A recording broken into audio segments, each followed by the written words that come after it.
तीर्थंकर महावीर हरो ध्यान धरो ध्यान धरो पाऊँ भजन तीर हारो ध्यान धरो ध्यान धरो निर्मल गंगा नीर हारो ध्यान धरो ध्यान धरो तीर्थंकर महावीर हारो ध्यान धरो ध्यान धरो।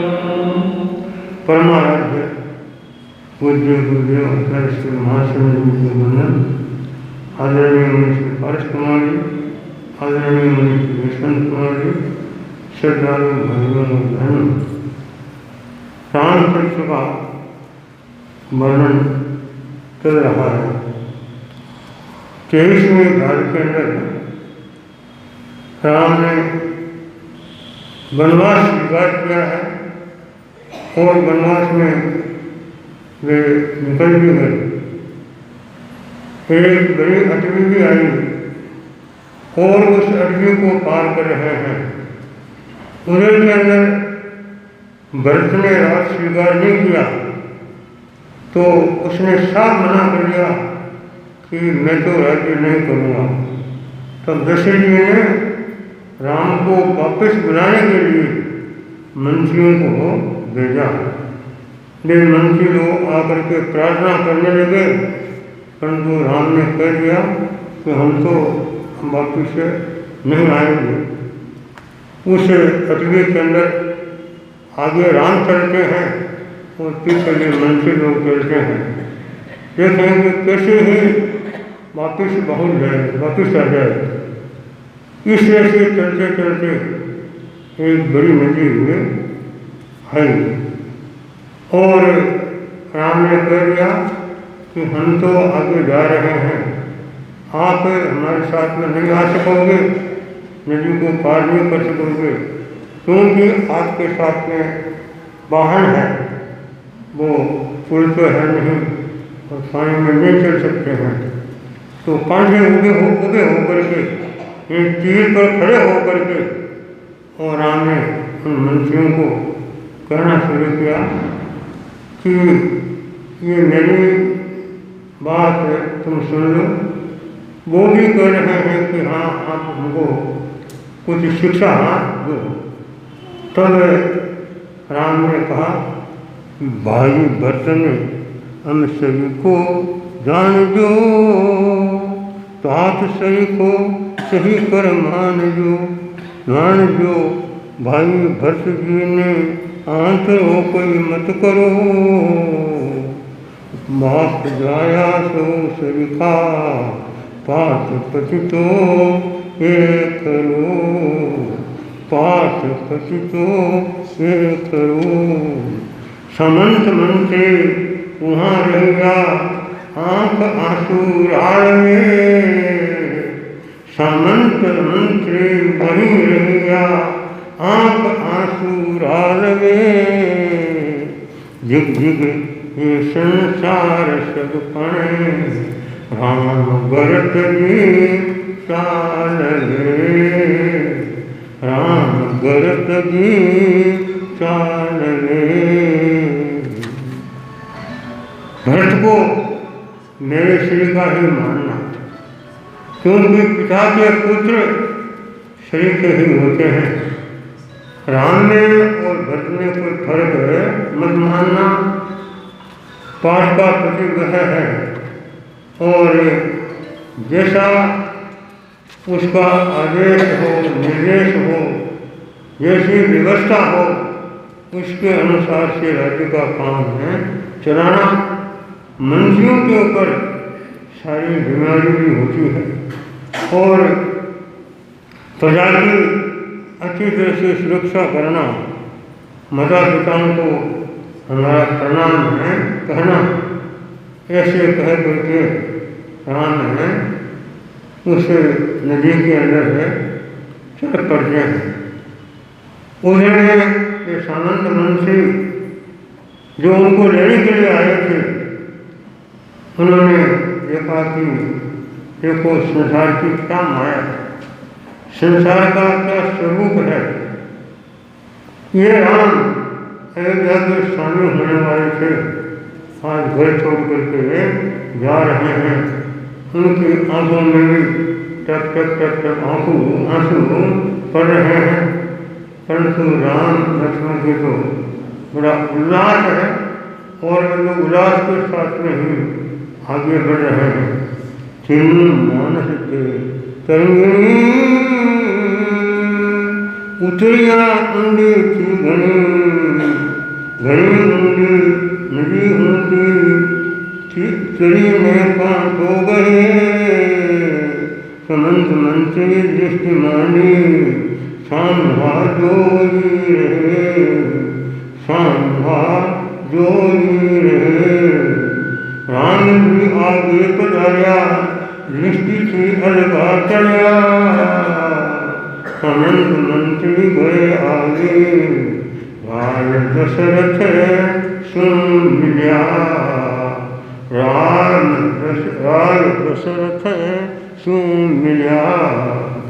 वह तरंगिणी नदी काफ़ी गंदी थी और हर एक व्यक्ति की बस की बात भी नहीं है कि ऐसे नदी को पार कर ले।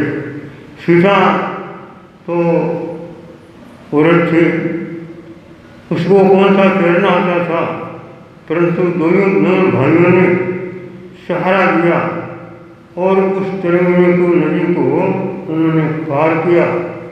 उसके कांठे जा करके और कपड़े को ठीक करके और आगे वे चल पड़े। मंत्री लोग इस किनारे पर खड़े हैं और वो उस किनारे पर पहुंच गए हैं। वहाँ से ठीक ठाक हो करके और आगे जंगल के अंदर है वृक्षों की ओर में चले गए। जब सामंत मंत्री ने देखा कि राम तो अब नजर भी नहीं आ रहे हैं, जब तक वो नजर आते थे वहाँ तक तो अंदर से देख रहे थे, अब वो आगे चले गए तो अब हमारा यहाँ पर खड़ा रहना कोई मतलब की बात नहीं है। उनके पास में साधन था, रथ था, रथ में बैठ करके और वापिस अयोध्या आ जाते हैं और आकर के दशरथ जी से कहते हैं कि राम को हमने बहुत मनाया, बहुत विनती की, परंतु राम तो बिल्कुल आने के लिए तैयार नहीं हुए। उन्होंने कहा कि पिताजी के वचन को निभाना है और हमें वनवास में जाना है, इसलिए वो तो आए नहीं हैं। हम क्या कर सकते हैं, कई दिन तो हम साथ में चले परंतु आखिर में हमको आना पड़ा। तब दशरथ जी माथा डोला करके और भरत से आकर के कहते हैं कि भरत अब तुम राज्य संभालो, अब देरी मत करो और मुझे दीक्षा लेनी है। सत्य बुद्धि मुनि यहाँ विराज रहे हैं, उनके पास में ही चरित्र ग्रहण करना है। मेरे चरित्र में अनुसार आ रही है और तुम राज्य को संभालो। परंतु भरत कहता है कि मैं तो राज्य नहीं करता, मैंने तो आपको पहले ही कह दिया था कि मैं राज्य है नहीं करूँगा, तो मुझे तो राज्य करना नहीं है और आप जानो और राज भी जाने। दशरथ जी सोचते हैं कि मैं कैसे संकट में फंस गया, ये राज्य भी आज मेरे लिए बंधन का कारण है बन गया। राम भरत के बुलाने से नहीं आए और अपना मस्तक बुलाते हुए भरत से बार बार कह रहे हैं, परंतु भरत नहीं मान रहा है। उस समय के अंदर कैकेयी ने मन में सोचा, कैकेयी तो कौन है आप जानते हो, भरत की माँ है। उस कैकेयी ने सोचा कि ये राज्य तो राम का ही रहे तो ठीक रहे, भरत राज्य है करने वाला नहीं है, अब तो मुझे ही जाना चाहिए। तो कैकेयी आकर के और दशरथ जी से कहते हैं कि रानी कैकेयी आवी भागे राज्य न चाले राघो पाखे, राघो पाखे राज्य न चाले। राम आदि राज्य आदि कहे भरत ने तो राज्य विता बाचा बनी गए कि आपने मेरा वचन पूरा कर दिया। भरत को राज्य देने के लिए मैंने मांगा था और आपने भरत को राज्य देने के लिए कह दिया, परंतु भरत राज्य नहीं करता है तो आपका वचन है पूरा हो गया।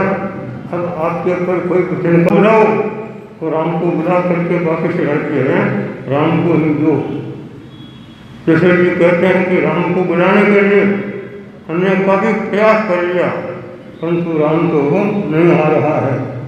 तब कहती है कि मैंने बिना सोचा समझा काम किया, क्योंकि वो कहते हैं ना कि अगल बुद्धि वाणियों पाचल बुद्धि ना है। वो बढ़िया होता है, वो आगे के सोचता है और औरतें हैं पिछली बातों को ज़्यादा सोचती है। तो मैंने भी पाचल बुद्धि वाला काम किया है और आगे का नहीं सोचा और मैंने एक बर मांग लिया। बर नहीं मांगा है, मैंने बहुत बड़ा अन्याय कर दिया है, अनर्थ कर दिया है। तो लोगों का शब्द सुनता हूँ, सुनती हूँ। लोग कहते हैं कि जब कैकेयी ने राम को मन में भेज दिया, हालांकि मैं भेजने वाली नहीं थी, परंतु मेरे कारण से वो मन में गए हैं तो मेरा नाम तो आ ही रहा है, छपा लग रहा है। तीनों ही माताओं की रोज की बातें सुनती हूँ, उनका रुझान सुनती हूँ तो मेरा भी हृदय भरता है। तो इसलिए राम है ऐसे नहीं आएंगे, मैं खुद जा करके राम को ले करके आऊँगी, राम को मना करके और मैं ले करके आऊँगी और आप मेरे को आज्ञा दो। जैसे कहते हैं कि जाओ ना, मना कौन करता है। मैं तो कहता हूँ कि कैसे कैसे जल्दी जल्दी राम है वापस आ जाए, अनुमति दीजिए मुझे। आ जाइए अब ही चालू करवा काज करवा अब ही चालू। भरत मंत्र विष्णु समंत मंत्री साथ जो धरावी रथ गरु, जो धरावी रथ गरु। व्यूर छठे जय पूजा जय कहीं सरोवर चले, व्यूर छठे जय पूजा जय कहीं सरोवर चले। राम लक्ष्मण की सीता दूर ही थी अटकले, दूर ही थी अटकले। आप मेरे को आज्ञा दो और मैं राम को जैसे जैसे मना करके उनके पैरों में झोली बिछा करके और मैं राम को वापस लाऊंगी। और आपके राम के आने के बाद में उनको राजाभिषेक करके और फिर बाद में संग में लेना। तब जैसे जी कहते हैं कि लाओना मना कौन करता है, जल्दी से जल्दी ये काम होना चाहिए, इसमें देरी हो रही है, ये मेरे लिए अच्छा नहीं है। तो आखिर में कैकेयी ने मंत्रियों को साथ में लिया कि तुम रास्ता बताओ कौन से रास्ते से राम गए हैं, जितना ध्यान में हो वहाँ तक तो हो, तो साथ में चलो और फिर आगे और पूछ करके निर्णय करेंगे।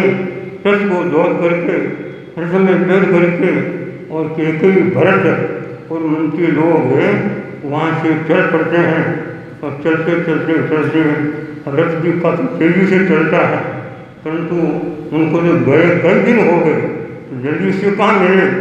आखिर में एक दिन बीत गया, 2 दिन बीत गए, 3 बीत गया, 4 बीत गए, 5 बीत गए। छठे दिन हैं जाकर के दूर से देखते हैं कि एक वृक्ष के नीचे तीनों बैठे हैं, राम बैठे हैं, सीता बैठी है और लक्ष्मण जी बैठे हैं। और जैसे ही उनको देखा और देखते ही अब तो कैकेयी को बड़ा हर्ष हुआ है और हर्ष होते ही रथ के नीचे उतरी, इसको नजदीक लिया और रथ नजदीक आया तो रथ से उतर करके और बस से करते करते तो एकदम जैसे गाय अपने बछड़े पर मिलने के लिए, गाय बछड़े से मिलने के लिए आती है, जैसे कैकेयी राम लक्ष्मण से मिलने के लिए नीचे आती है और उसी सुख पाती हुई राम ने देखा कि माता जी आई है, तो माता जी को तो प्रणाम करना ही है। तो आकर के उनके चरणों में उसने प्रणाम किया, उनको सिर तोड़ करके छाती पर लगाया और सती सीता और सुमित्रा से कहने लक्ष्मण वे भी प्रणाम कर रहे हैं और सब एक गए हैं, एक दूसरे के कुछ क्षेम पूछ रहे हैं और वहाँ पर बातें चल रही हैं। भरत उस समय कह रहा है भरत बलि पर पग रागी रहो, श्री राघव जी सुख अधिको रहो, सुख लो अधिको बाह भर में घाल में के आपने, आप आने बही काले भाई भरत जी चढ़े, भाई भरत जी चढ़े, कुशल बात विशेष विवरा पूछ ही प्रगट करे, आज तो श्री राम जी ने भरत लागो निरकने, भरत लागो निरकने। भरत आकर के राम जी के चरणों में, राम के चरणों में प्रणाम करता है। राम को बड़ी खुशी होती है, वो मेरा भाई आया है, भाई के साथ में मिल करके और भाई के मन में प्रसन्नता होती ही है। तो राम जी को बहुत सुख हुआ और आंखों की धारा बह चली है। भाई आंखों से पानी गिरता हुआ उनके चरणों में प्रणाम कर रहा है और एक दूसरे के कुशल बातें पूछते हैं कि भाई तुम कुशल पूर्व हो, तुम आनंद पूर्व हो, तुम्हारे कोई तकलीफ नहीं है। इस तरह से अनेक प्रकार की बातें एक दूसरे से पूछ रहे हैं।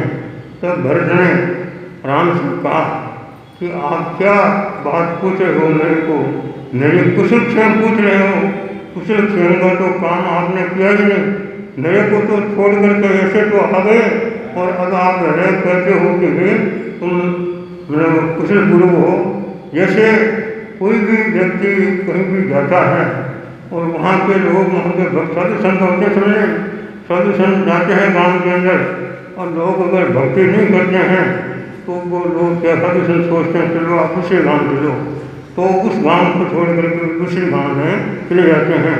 तो आप भी अभक्त की तरह मेरे को छोड़ करके आप आ गए, अभक्त नहीं भर छांदी करी, पूरे पधारा बन में संचरी, अभक्त नहीं पर मुझने छांदी करी, पूरे पधारा बन में संचरी, संचरी आया पूरे बन में वेद सुन रघुपति, कपट के लगने माने न समझूं सूरती, न समझूं सूरती, विश्वास घाते घात करिया जेठ धोवे पाप, लाग जो मुझने झूठ फूटो भरत बाखे आप, भरत बाखे आप। तो अभक्त की तरह तो कोई मैं आपका भक्त नहीं हूँ ऐसा मान करके और मुझे छोड़ करके और आप जंगल में पधार गए। हे रघुपति, एक राज्य के मामले में मैंने कोई कपट किया नहीं की है और मेरा ये कोई दोष नहीं है और मैं विश्वासघात से जितना पाप होता है अगर इसे काम में मैं सम्मिलित हूँ तो वह पाप मेरे को लगे। भरत ने ऐसा कहा। तब वह कहते हैं कि आप वापस आकर के राज्य को संभालो। आप जैसे पुत्र होने पर भी अयोध्या का राज्य आज सुना हो रहा है। हे रघुपति, आप हमारी बात सुनो और अब तो आप पधार करके और आप तो महाराजा लक्ष्मण जी मंत्री बनेंगे, मैं पुरिया बनूंगा और शत्रुघ्न पहरेदार बनेगा और इस तरह से राज्याधिराज अयोध्या का राज्य राम कर रहे होंगे, ऐसा वर्णन करो। तब राम सुन रहे हैं परंतु वापिस बोलते नहीं। अब कैकेयी उस समय के अंदर आराम से कहती है कि सुनो राघव जी, भरत का इसमें कोई दोष नहीं है, न राजा का दोष है, और ये सब दोष किसका है? मेरा। मैंने बिना सोचा समझा काम किया था और उसके कारण से ये इतना मामला आगे बढ़ गया। अब तो ये भक्त भरत आपसे इतना कह रहा है तो इसकी बात को आप मानो और वापस प्रदार करके और अयोध्या का राज्य शुरू करो। वास्तव में औरतें सहज ही कलह करने वाली होती है, तो मैंने भी कलह करने का काम किया और भरत का कोई दोष नहीं है, कैसे ही आप वापस प्रदार हो। अगर इसमें से आँख में आंसू डालती ही इन कहती आंसू ना कहीं, इन कहती आंसू ना कहीं, बलि बलि रे बारू भाखई, भाखई बारू बचन चारू, कौन मारे राम जी, तात जी दो राज्य अमत भरत ही, साख मुझ अभी राम जी, तात जीवे हूँ जीवूँ, बोल बोल तुम लो पाएगी, बाप भाई करो करवो, सही मिसनो माय जी, सही मिसनो माय जी।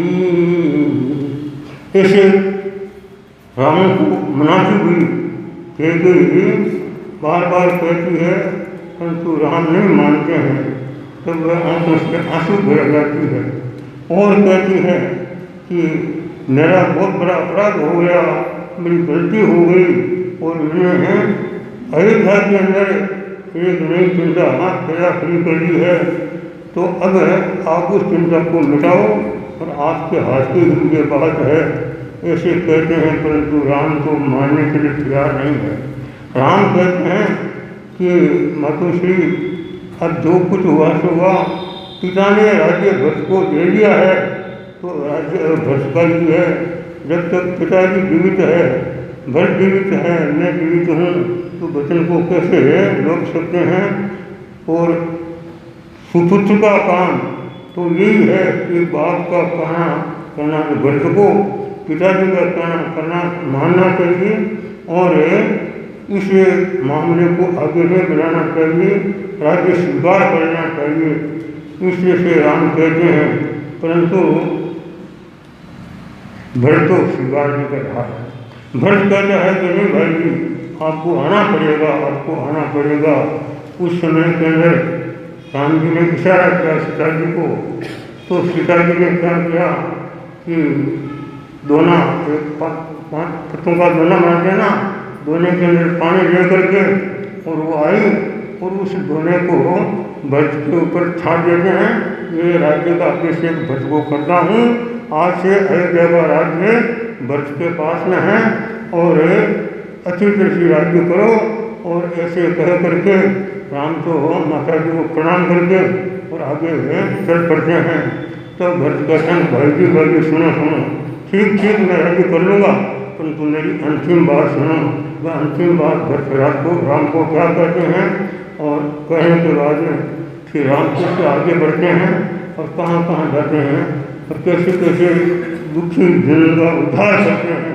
क्योंकि महापुरुषों का अवतार भी दुखी लोगों के लिए होता है। तो राम अगर वनवास नहीं जाते तो कितने लोगों का उद्धार होता रह जाता। तो राम को परोपकारी जीव है।